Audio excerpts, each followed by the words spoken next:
ಕೆಲವೊಂದು decisions ಲೈಫ್ನ save ಮಾಡ್ಬೋದು. ಅದೇ ಕೆಲವೊಂದು ಡಿಸಿಷನ್ಸ್ ತಪ್ಪಾಗಿ ತಗೊಂಡ್ರೆ ಲೈಫ್ನೇ ಡೆಸ್ಟ್ರಾಯ್ ಮಾಡ್ಬೋದು. ಇದು ದುರ್ಯೋಧನನ ಕತೆ. ಅಷ್ಟೇ ಅಲ್ಲ, ಅವನೊಂದು ಡಿಸಿಷನ್ ತಗೋತಾನೆ, ಪಾಂಡವರ ನಾಶನೇ ನನ್ನ ಕೊನೆ ಗೋಲ್ ಅಂತ. ದುರ್ಯೋಧನ ಡೈರೆಕ್ಟಾಗಿ ಫೈಟ್ ಮಾಡಲ್ಲ, ಅವನೊಂದು ಸ್ಟ್ರಾಟಜಿ ಯೂಸ್ ಮಾಡ್ತಾನೆ. ಅವನು ಅವ್ರ ಮಾವ ಶಕುನಿ ಹತ್ರ ಹೋಗ್ತಾನೆ.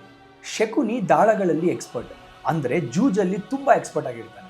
ಅವನು ಯಾವ ಥರ ಬೇಕಾದ್ರೂ ಚೀಟ್ ಮಾಡ್ತಾನೆ, ಯಾಕಂದರೆ ಆ ದಾಳಗಳನ್ನ ಅವರ ತಂದೆ ಮೂಳೆಗಳಿಂದ ಮಾಡಿರ್ತಾರೆ. ಅವನು ಯಾವ ಥರ ಕೇಳ್ತಾನೋ ಆ ಥರ ಬೀಳುತ್ತೆ. Plan simple. ಯುಧಿಷ್ಠಿರನ್ಗೆ ವೀಕ್ನೆಸ್ ಗ್ಯಾಮ್ಲಿಂಗ್, ಅಂದರೆ ಜೂಜು. ಯುಧಿಷ್ಠಿರನ ಇನ್ವೈಟ್ ಮಾಡಿದ್ರೆ ಈಗ ಆಟ ಶುರುವಾಗುತ್ತೆ ಅಂತ. ಮೊದಲು ಸಂಪತ್ನ ಸೋಲ್ತಾನೆ, ರಾಜ್ಯನ ಸೋಲ್ತಾನೆ, ಹಾಗೂ ಸಹೋದರರನ್ನೇ ಸೋಲ್ತಾನೆ. ಇದು ಸಾಲದು ಅಂತ ತನ್ನನ್ನು ತಾನೇ ಪಣಕ್ಕಿಟ್ಟು ಅವನ್ನೇ ಸೋತು ಬಿಡ್ತಾನೆ. ಆದರೆ ದುರ್ಯೋಧನ ಇದಕ್ಕೆ ನಿಲ್ಲಲ್ಲ. ಅವನು ದ್ರೌಪದಿನೂ ಕೂಡ ಪಣಕ್ಕಿಡಕ್ಕೆ ಹೇಳ್ತಾನೆ. ಅವನ ಈಗೋಯಿಂದ ದುಶ್ಯಾಸನಿಗೆ ಒಂದು ಆರ್ಡರ್ ಕೊಡ್ತಾನೆ. ಇದೊಂದು ಡಿಸಿಷನಿಂದ ಅವನ ಜೀವನನೇ ಸರ್ವನಾಶ ಆಗೋಗುತ್ತೆ. ಟೈಮು ಪಾಸ್ ಆಗುತ್ತೆ. ಪಾಂಡವರು ವನವಾಸ ಕೂಡ ಮುಗಿಸಿ ಬಂದ್ಬಿಡ್ತಾರೆ. ಈಗ ಯುದ್ಧದ ಸಮಯ. ಯುದ್ಧನ ತಡೆಯೋಕ್ಕೆ ಕೃಷ್ಣ ಹಸ್ತಿನಾಪುರಕ್ಕೆ ಒಂದು ಶಾಂತಿ ಸಂದೇಶನ ತಗೊಂಡು ಬರ್ತಾರೆ.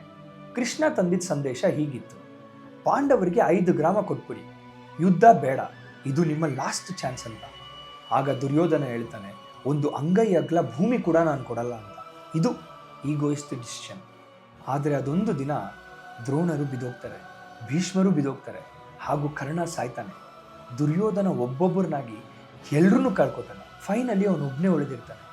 ಈ ಒಂದು ಬೇಜಾರಿಂದ ಅವನೊಂದು ಕೆರೆ ಒಳಗಡೆ ಹೋಗಿ ಅಡಗಿ ಕೂತಿರ್ತಾನೆ. ಈಗ ಕೊನೆ ಗದಾಯುದ್ಧ ಭೀಮ ಹಾಗೂ ದುರ್ಯೋಧನ ನಡುವೆ.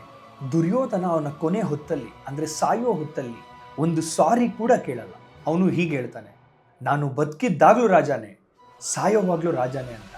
ಇದು ದುರ್ಯೋಧನ. ಈಗ ನೀವೇಳಿ, ದುರ್ಯೋಧನನ ಕೆಟ್ಟವನು ಅಂತ ಕರಿಬೋದಾ? ಅವನೊಬ್ಬ ಕೆಟ್ಟವನ? ಅವಕಾಶಗಳು ತುಂಬ ಬಂತು, ಆದರೆ ಅವನು ಅಕ್ಸೆಪ್ಟ್ ಮಾಡಿರಲ್ಲ. ಇದಕ್ಕೆ ರಿಸಲ್ಟ್ ಸಾವು. ನನ್ನ ಈ ಮಹಾಭಾರತದ ನೆಕ್ಸ್ಟ್ ಎಪಿಸೋಡಲ್ಲಿ ಗಾಂಡೀವಧಾರಿ ಅರ್ಜುನ, ಇವನ ಜನ್ಮ ಚರಿತ್ರೆನ ನೋಡೋಣ.